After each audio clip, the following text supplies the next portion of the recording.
Selamat pagi, semangat Indonesia bangkit. Apa kabar pemirsa Hidup Sehat dimanapun Anda berada? Senang sekali hari ini adalah tanggal 14 Februari, di mana tepat hari yang sangat spesial sekali, di mana TV One berulang tahun yang ke-14. Yes, dan juga selama 14 tahun TV One sudah hadir menemani Anda untuk memberikan informasi terpercaya, dan juga spesial Hidup Sehat juga telah hadir menemani Anda memberikan informasi kesehatan. Iya benar, dan hari ini kita akan membahas fakta mitos, 14 fakta atau mitos yang sering beredar di masyarakat, dan tentunya bersama dokter-dokter yang kompeten, dan juga bersama saya tentunya Dr. Ekles. Dan juga saya Dr. Enita Arlin. Dan saya dokter bukan ya? Mudah-mudahan, amin. Amin. Dan saya Indra Bekti, dan inilah 14 fakta atau mitos spesial untuk Anda.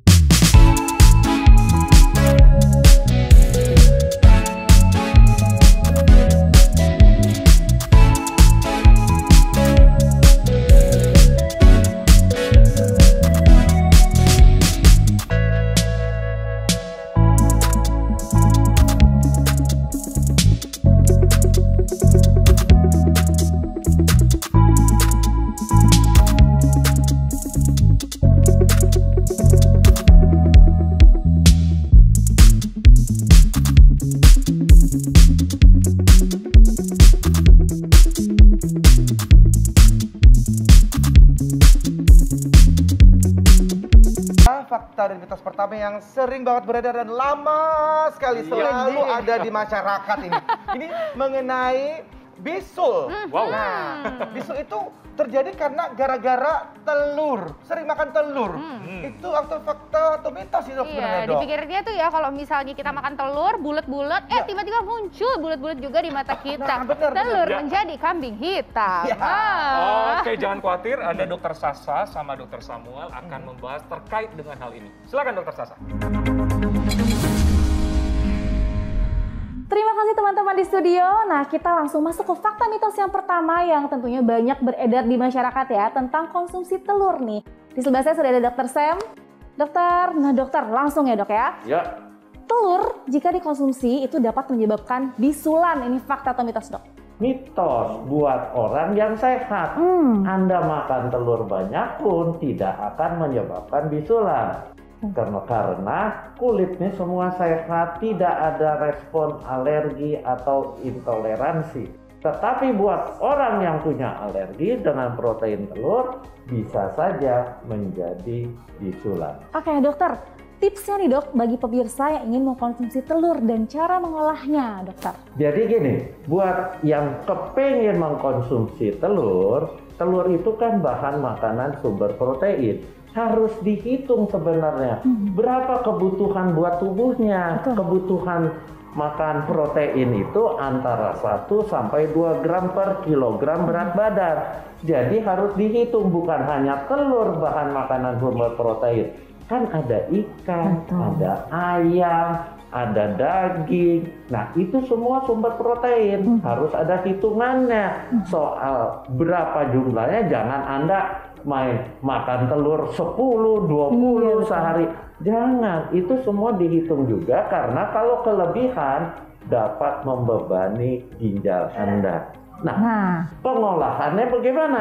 Tergantung. Kalau pengolahannya kita pengen tubuh kita sehat, ya jangan digoreng. Keseringan makan telur goreng, ya minyaknya juga akan berlebihan. Nah, jadi itu dia. pengolahannya tergantung Anda ingin sehat tidak. Kalau Anda ingin sehat ya direbus gitu, dibuat sup telurnya ya. Cuma satu pesan saya, jangan makan telur setengah matang. Nah, itu dia. Karena kulitnya telur itu sebenarnya berpori.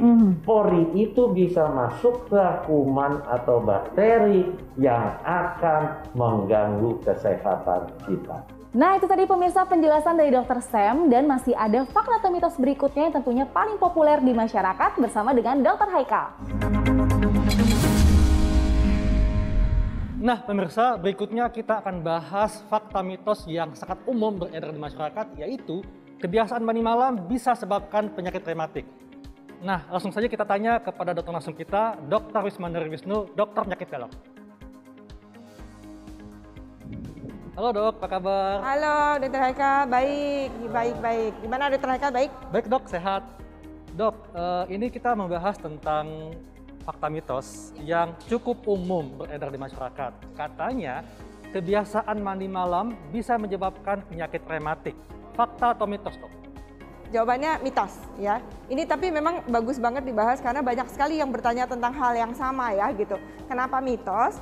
Karena sebenarnya penyakit rematik ini itu bukan disebabkan karena malam harinya. Bukan karena mandi malamnya, tetapi lebih karena suhunya, Dr. Haikal. Jadi suhu dingin itu yang bisa menyebabkan seseorang kemungkinan penyakit rematiknya kambuh ya. Karena kalau mandi malam tanpa air hangat kan jadinya suhunya yang kena ke badannya dingin. Nah itu bisa menyebabkan keluhan rematiknya menjadi kambuh. Jadi kalau memang pengen banget atau harus banget mandi di malam hari, salah satu penyelesaiannya adalah memang dengan menggunakan mandinya dengan air hangat gitu. Tapi lagi-lagi hati-hati, walaupun mandinya dengan air hangat, kemudian suhunya udara pada malam hari kan memang dingin ya. Nah itu nanti habis mandi juga hati-hati memang bisa muncul juga gitu. Jadi intinya jangan sampai kita terpapar dengan suhu dingin tersebut gitu. Kalau gitu apa dok yang menyebabkan terjadinya penyakit rematik? Baik, kalau penyakit rematik secara umum itu penyebabnya ada banyak. Salah satunya yang paling sering itu adalah karena autoimun. Nah, autoimun ini memang sesuatu yang tidak bisa disembuhkan ya, Dr. Haikal. Jadi memang kalau sudah terkena penyakit rematik yang dikarenakan autoimun, itu kita harus tahu cara pengelolaannya. Salah satunya tadi, jangan mandi dengan air dingin, apalagi di malam hari. Itu salah satu pencegahannya gitu. Jadi dapat disimpulkan bahwa kebiasaan mandi malam tidak akan menyebabkan penyakit rematik, tapi mandi malam akan memperparah gejala penyakit rematik yang sudah diderita, dok ya? Betul sekali Dr. Haikal. Baik dok, terima kasih untuk penjelasannya. Nah pemirsa, kita simak fakta mitos berikutnya. Hai pemirsa TV One, saya sekarang bersama dengan Dr. Ida, spesialis gizi klinik konsultan. Hai Dr. Ida. Hai. Dok, kita mau membahas mengenai fakta atau mitos terkait dengan micin. Katanya sekarang dibilang generasi micin nih katanya. Bener nggak sih MSG bikin anak itu jadi telat mikir atau lebih lambat berpikirnya? Ini adalah mitos. Kenapa mitos? Karena micin itu kaya akan sodium glutamat. Jadi di dalamnya ada unsur yang namanya sodium atau garam dan juga glutamat sebagai asam amino. Dan kita tahu bahwa penggunaan micin digunakan sebagai bumbu dapur untuk menguatkan rasa. Oleh karena itu, penggunaan micin jangan digunakan secara berlebihan. Intinya ada di kata secukupnya. Jika Anda menggunakan dalam jumlah yang secukupnya, pastinya tidak perlu dikhawatirkan efek-efek yang tidak enak yang kita dengar. Oke, jadi mitos ya, micin atau MSG secukupnya masih aman, tidak menyebabkan anak jadi tell me atau lambat mikirnya. Nah, itulah pemirsa pembahasan menarik bersama Dr. Vito dan Dr. Ida Gunawan tadi ya. Ya, betul sekali. Dan spesial di Ulang Tahun TV One kali ini, kita sudah menghadirkan narasumber kita yang terpercaya, yaitu Dr. Dante Saksono Herbuwono, spesialis penyakit dalam yang merupakan Wakil Menteri Kesehatan Republik Indonesia. Selamat pagi, Pak Wamen. Ya, dok. Apa? Pak Wamen ya? Pak Wamen dong. Iya, udah beda karena kalau tahun lalu kita bilangnya setiap kali datang ke studio Dr. Dante. Gitu. Sekarang Pak Wamen, selamat pagi Pak Wamen. Main kesini dong Pak Wamen. Ya, selamat pagi. Nanti kalau pandeminya udah mulai turun, main ke TV. Oh ya betul. Amin.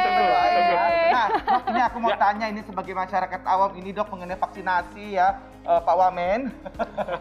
Jadi ini sebenarnya apakah fakta atau mitos ini ya Pak Wamen, vaksinasi mengandung zat berbahaya Pak Wamen? Itu fakta atau mitos Pak?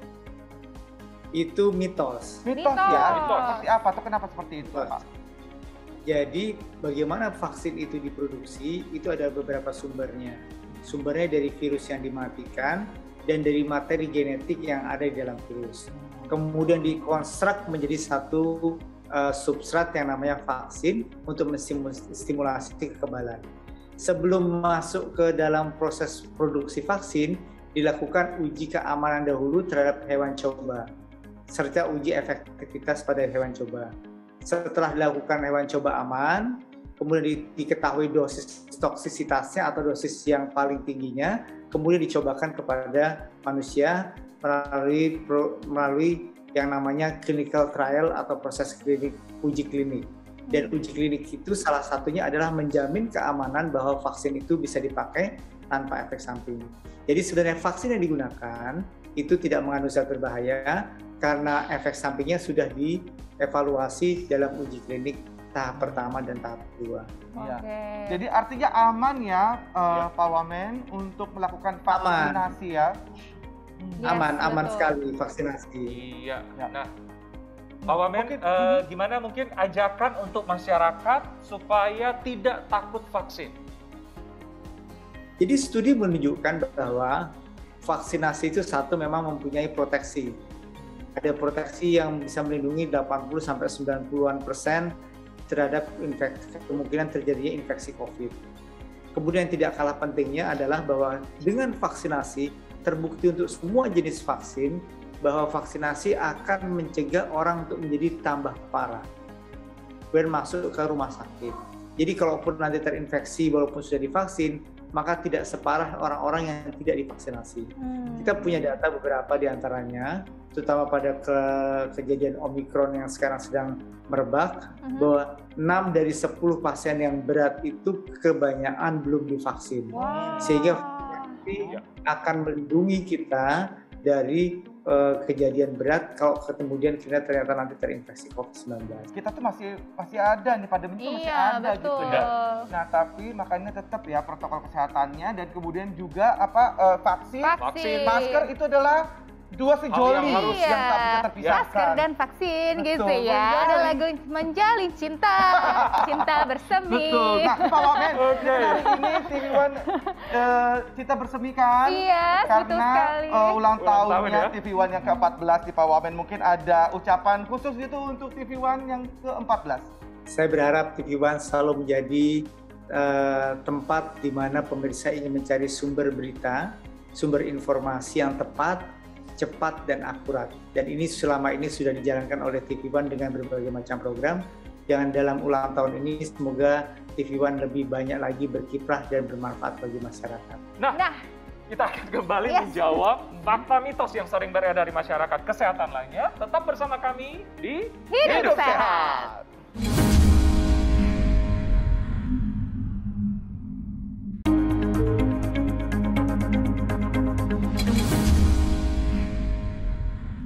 Ketemu lagi pemirsa di Hidup Sehat. Nah, tadi kita sudah menyaksikan ya beberapa informasi kesehatan yang sudah disampaikan oleh ada Dokter Haikal, ada Dokter Tito, dan juga ada Dokter Sasa. Nah, sekarang selanjutnya nih aku mau tanya ke Dokter Eklas, pengen menguji keilmuannya nih ya. Duit jawab ya. Duit. Ada tenang aja. Okay. Kan gue ntar di endorse kan nanti kan. Kalau cepat mah.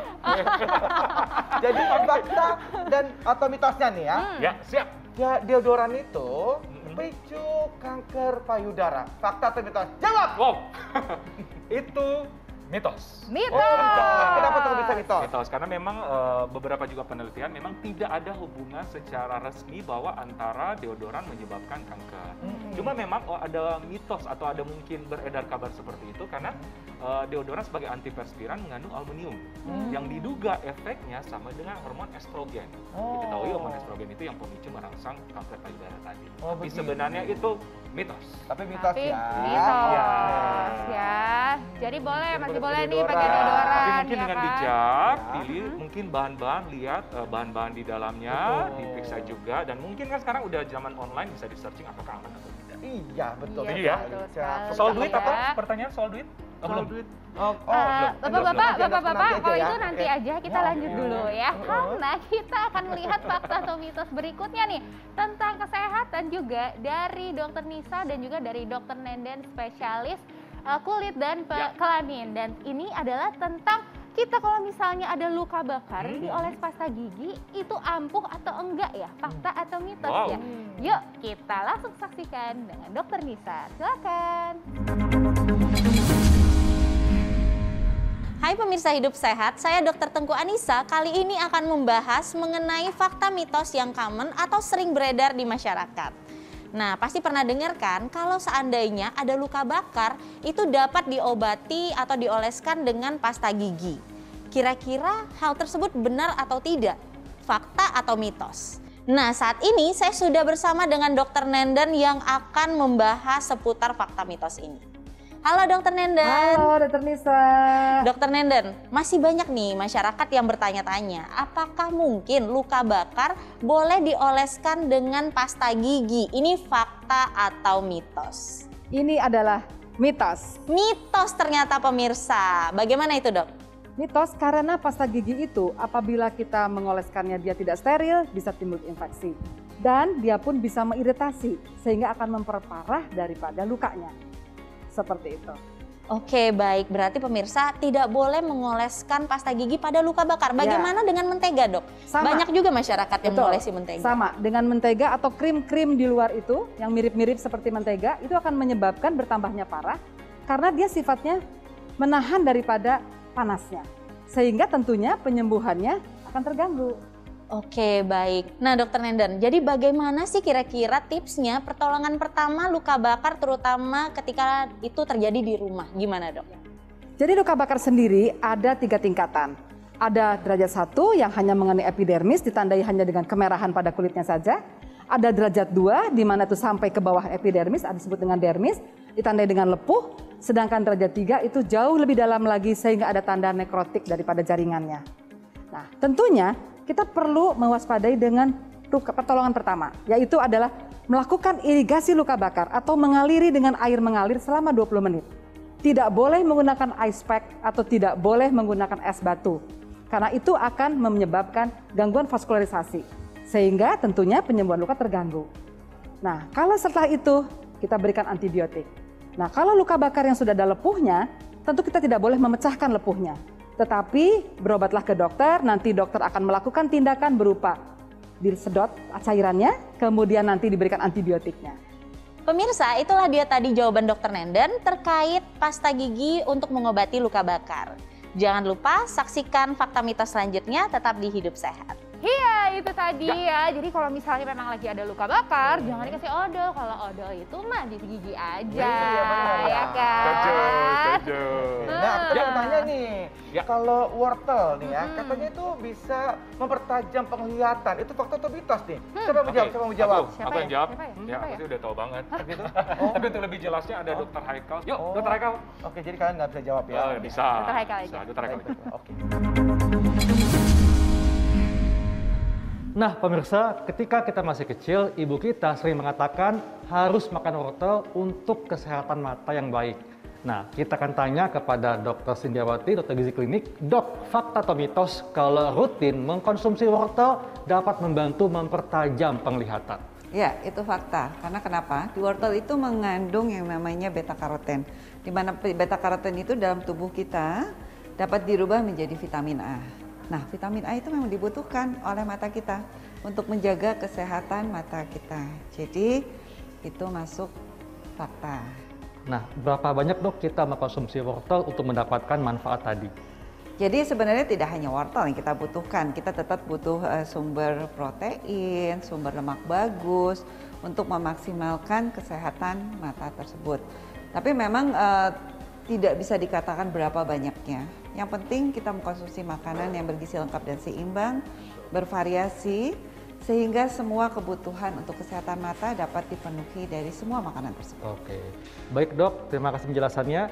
Nah pemirsa, kita akan simak fakta mitos berikutnya. Ya pemirsa, kali ini saya sudah bersama dengan Dr. Ibrahim Agung, spesialis sehat medik. Dan dokter, kita akan membahas fakta mitos selanjutnya nih dok, terkait tentang persendian ya dok ya. Wah. Nah banyak fakta mitos yang beredar di masyarakat, katanya membunyikan sendi itu dapat menyebabkan artritis atau radang sendi. Fakta atau mitos? Keretak-keretak maksudnya ya? Keretak-keretak, betul. Ya. Itu adalah fakta. Fakta.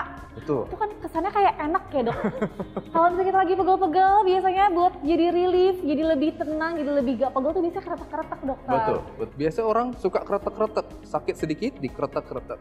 Nah, ini sebenarnya bukan hanya masalah sendi, namun juga masalah tendon namanya atau urat atau ada namanya ligamen juga, yang semua itu bisa menjadi penyebab kekakuan sendi. Jadi kalau ditanya boleh atau tidak, itu boleh. Namun kalau sudah menjadi kebiasaan, itu yang nanti bisa berbahaya. Ya, kalau misalnya kita lagi pegel, sesekali begini memang boleh. Ditambah dengan kita peregangan dari otot-ototnya. Namun kalau nggak ada apa-apa, kita keretek-keretek ya, leher kita keretek-keretek rasanya, badan kita keretek-keretekin, dan itu berulang, kita bisa bayangkan tulang sama tulang ini bergesekan. Nah, inilah yang nanti akan menimbulkan satu proses peradangan dan juga degenerasi atau penuaan dari sendinya. Ciri-cirinya apa dok? Ciri-ciri kalau sendi kita sudah mengalami peradangan. Baik, kita harus lihat dari beberapa tanda-tanda. Pertama, tanda peradangan adalah kemerahan. Jadi di sendinya kita akan dapatkan kemerahan. Kedua, kalau kita raba ada rasa nyeri. Ketiga, kita raba ada rasa hangat. Nah, keempat bisa ada pembengkakan.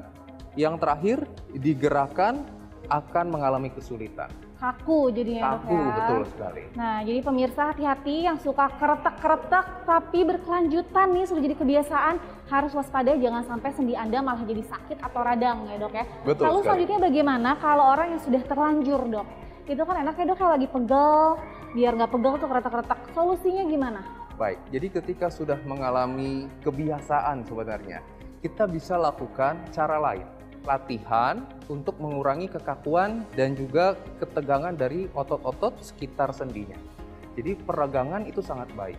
Contohnya, orang banyak melakukan keretak juga di leher ya. Padahal paling penting untuk di leher yang sering menyebabkan pegel itu ototnya. Maka kita bisa lakukan latihan peregangan atau stretching pada ototnya. Contohnya, misalnya kita bisa sambil duduk, posisi yang rileks, kita bisa lakukan stretching seperti menunduk, ya, kemudian mendongak, ya, kemudian muter ke kanan, kemudian putar ke kiri, dan terakhir adalah patah kanan serta patah kiri. Nah, ini adalah untuk melakukan peregangan pada ototnya. Itu jauh lebih aman dibandingkan kita melakukan keretak-keretak pada sendi-sendi kita. Oke, jadi dengan peregangan juga sebetulnya itu sudah cukup ya dan tentunya Betul aman sekali. dokter. Betul. Jadi pertama kita pertimbangkan aman dulu, baru yang kedua nyamannya. Betul. Oke, itu tadi pemirsa penjelasan tentang persendian oleh Dr. Ibrahim Agung. Terima kasih banyak dokter penjelasannya. Sama-sama, Dok. Nah, selanjutnya pemirsa saksikan fakta mitos selanjutnya.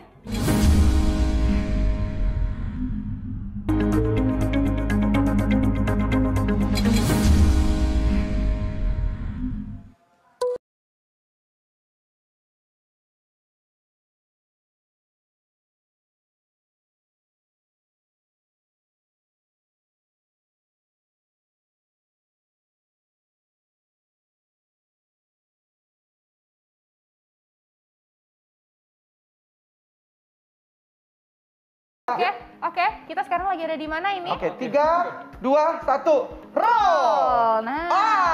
Oke, pemirsa apa kabar?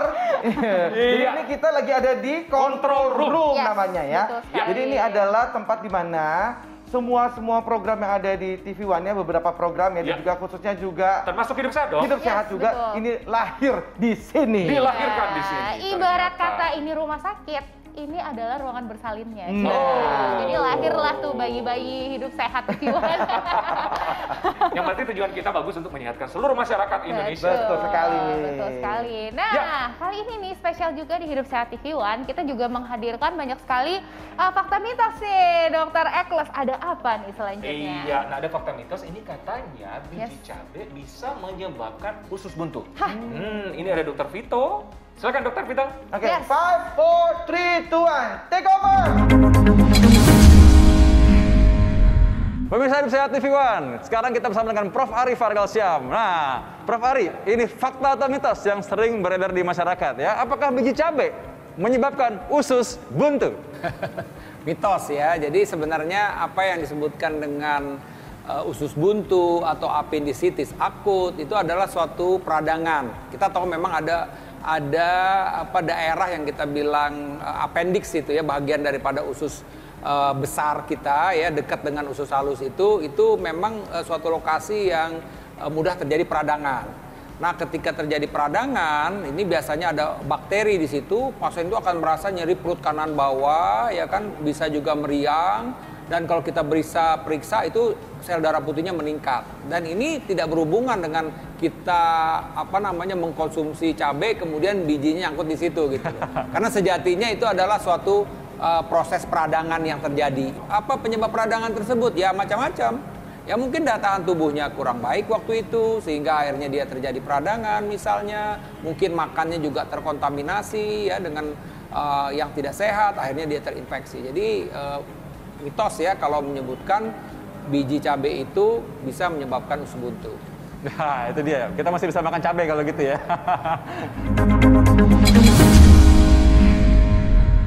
Puter ya kan. Five, 4, 3, 2, 1. Udah mulai tuh. Oke, siap.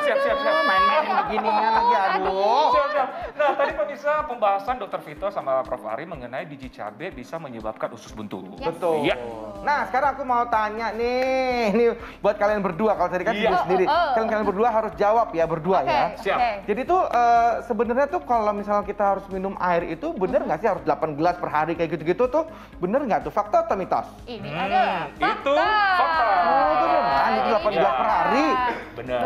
Karena untuk manusia normal memang kita membutuhkan cairan kurang lebih 8 gelas per hari supaya tidak dehidrasi ya, Dokter Ari. Yes, betul sekali. Dan ternyata secara penelitian 8 gelas per hari itu pun ternyata sudah cukup nih untuk metabolisme tubuh kita, memenuhi kebutuhan metabolisme tubuh kita. Semua organ-organ tubuh kita bisa running nih kayak alat-alat yang ada di sini semuanya bisa running juga. Gitu ya. Betul. Nah, tapi ada special Kurang case lebihnya. nih, special case ya. Apa Jadi tuh? kalau misalnya kita lagi olahraga Jadi Dr. membutuhkan Eko. kadar cairan yang lebih tentunya. Yes, betul. Atau Jadi kita misalnya lagi buang airnya terlalu banyak gitu, misalnya lagi diare, lagi sakit gitu ya. bisa membutuhkan asupan cairan yang lebih Kebutuhannya tentunya. pasti lebih daripada 8 liter gelas. gitu. Jadi tergantung dengan kebutuhan kita Betul, juga ya. dan juga kebutuhan sama penyakit ya. Kalau misalnya penyakit kita tertentu, punya penyakit ya. tertentu, misalnya ada penyakit jantung Ginjal. atau penyakit ginjal, itu harus dikonsultasikan dulu ke dokter. Iya, kebutuhan ya. cairannya harus terkontrol. Yes, karena kebutuhan cairannya pasti berbeda. Pinter dokter aku dia Luar biasa. Nanti gantian ya kita yang tanya kamu ya. Ya oke, baik, tenang.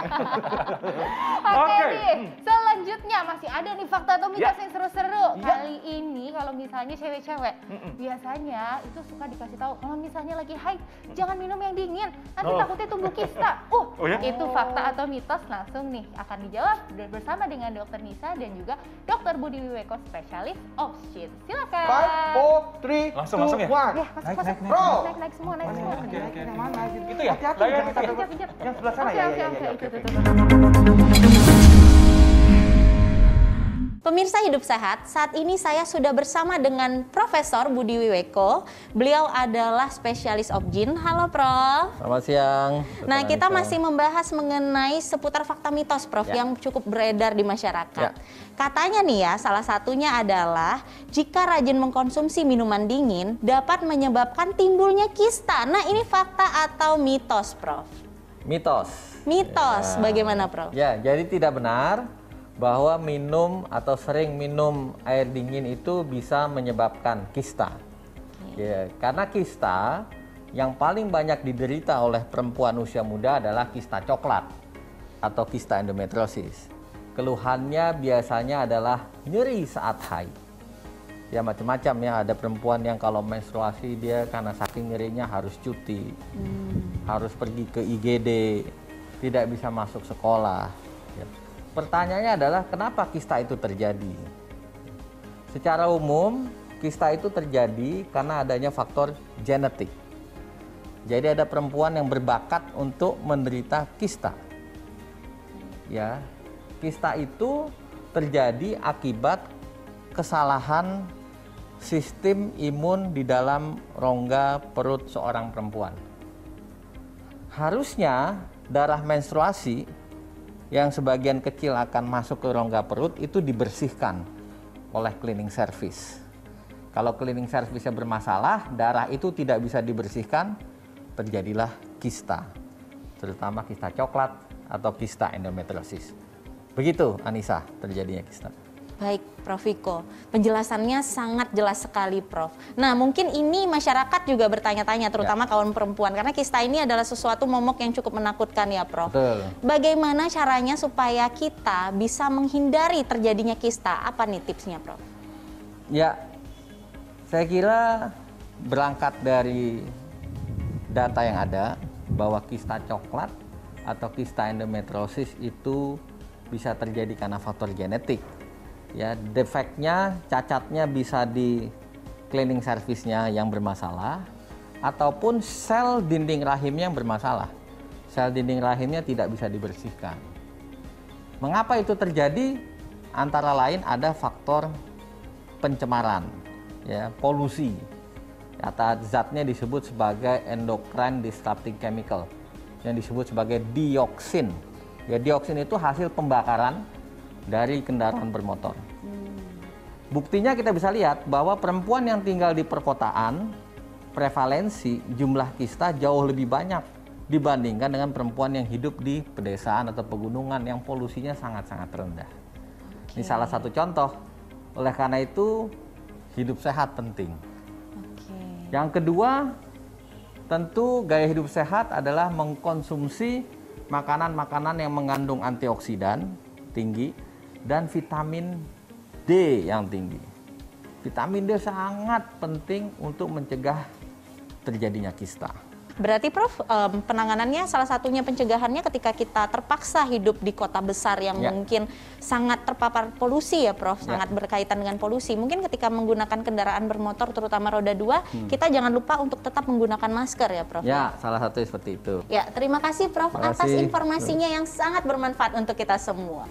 Nah, pemirsa, masih ada fakta mitos menarik lainnya setelah yang satu ini.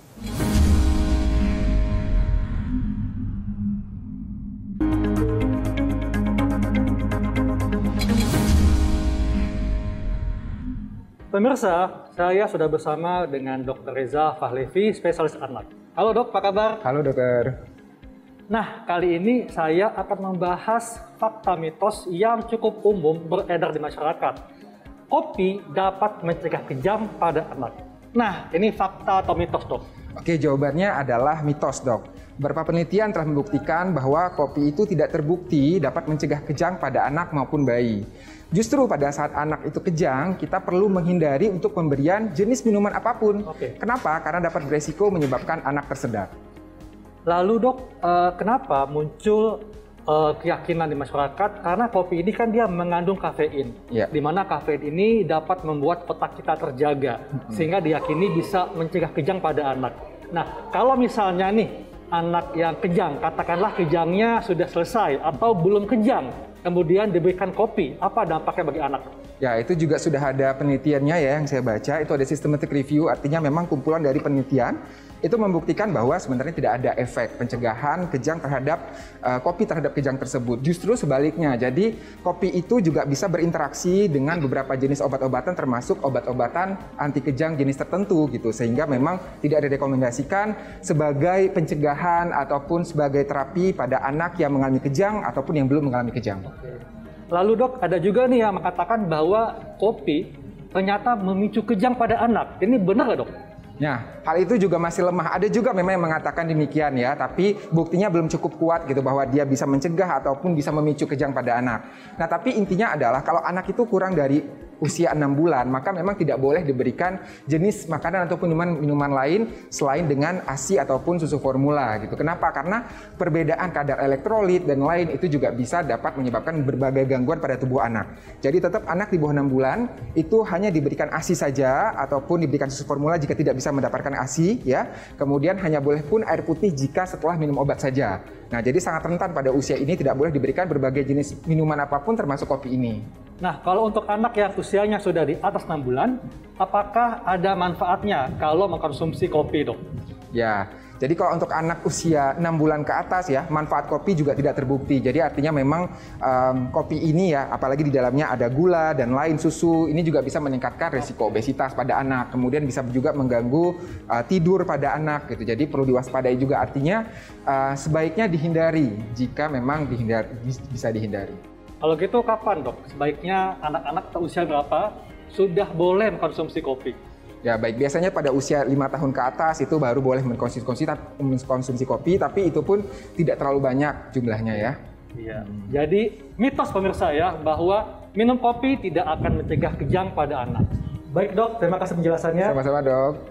Nah pemirsa, kita akan simak fakta mitos berikutnya. Iya, tadi pemirsa kita udah melihat fakta mitos yang menjawab mengenai kopi cegah kejang pada anak. Bersama tadi Dr. Haikal sama Dr. Reza spesialis anak. Betul. Nah, sekarang kan kalau tadi udah Dr. Eklas saya uji dan oke banget tuh ya. Sekarang gimana? Bagaimana dengan Dr. Arlin ini sahabat aku ini ya? Kita uji juga keilmuannya nih seperti apa ya. Oke, ujinya bukan catwalk ya. Bukan lagi apa namanya? Putri ya. Kita bukan ya. Dr. Arlin, tolong ini fakta atau mitos? Ya, lagi kuis ya. Cacingan itu hanya dialami oleh anak-anak. Fakta atau mitos? Ini adalah mitos ya. Iya, jadi memang kecacingan itu banyak ya, banyak terjadi pada anak-anak. Makanya kalau misalnya saat SD gitu ya, SMP itu kadang-kadang tuh suka ada tuh dokter gitu datang ke sekolah, terus kita kasih tahu edukasi tentang higienitas dan juga sanitasi. Aku pernah dulu waktu masih kecil. Ya kan? Kermian dulu. Tuh kan, kermian gitu ya. Dan itu kan anak-anak kecil ya, itu memang sering. Tapi kalau misalnya orang dewasa, bisa atau enggak sih? Ya bisa. Coba lihat di sini contohnya. Enggak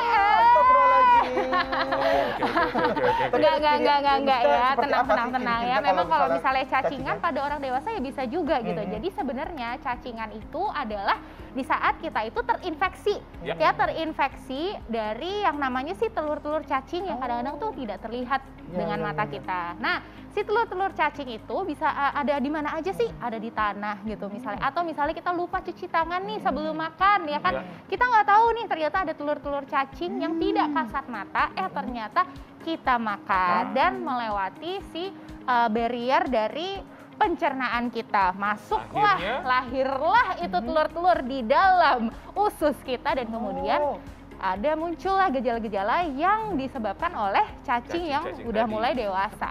Oh, jadi itu ya semua orang bisa berpotensi tercacingan ya. Betul, jadi nggak cuma anak-anak. Cuci tangan, betul, ya, sebelum makan seperti cuci itu. tangan. Yes, betul. Berdoa dulu ya. Doa dulu, cuci tangan, harus benar-benar bersih gitu ya. Higienitas dan juga sanitasi. Kadang-kadang tuh anak-anak tertular karena orang dewasa yang nggak cuci tangan habis itu kasih makan.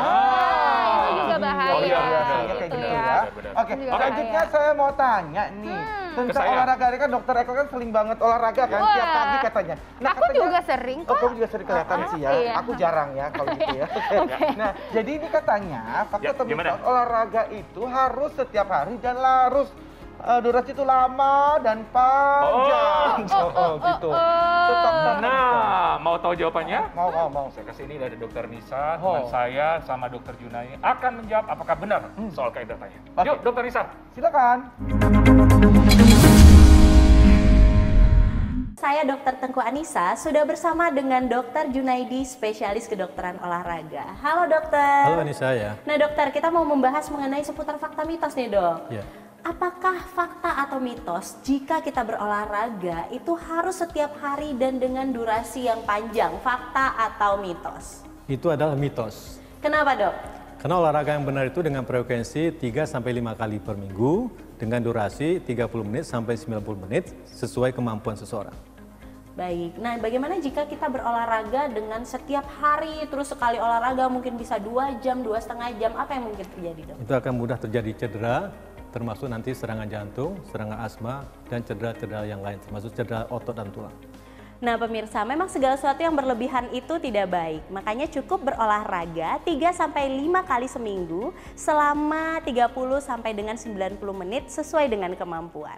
Ya pemirsa, demikianlah tadi kita sudah sama-sama menyaksikan 14 mitos yang beredar di masyarakat secara umum. Yes, dan juga terima kasih banyak kami ucapkan kepada seluruh pemirsa setia TV One yang sudah menyaksikan, terutama menyaksikan Hidup Sehat TV One. Iya, tentu saja, dan diharapkan semua tayangan TV One bisa bermanfaat untuk seluruh masyarakat Indonesia, lebih khusus tayangan Hidup Sehat membuat Indonesia semakin sehat. Dan makanya jangan lupa untuk selalu menyaksikan Hidup Sehat. Dan kalau ketinggalan bisa juga lihat di lamhantvnews.com dan juga follow Instagram kita di @hidupsehattvone. Ya, saya Dr. Ekos. Saya Dr. Renita Arlin. Saya Indra Bekti. Indonesia sehat, Indonesia bangkit. Sampai jumpa. Ya.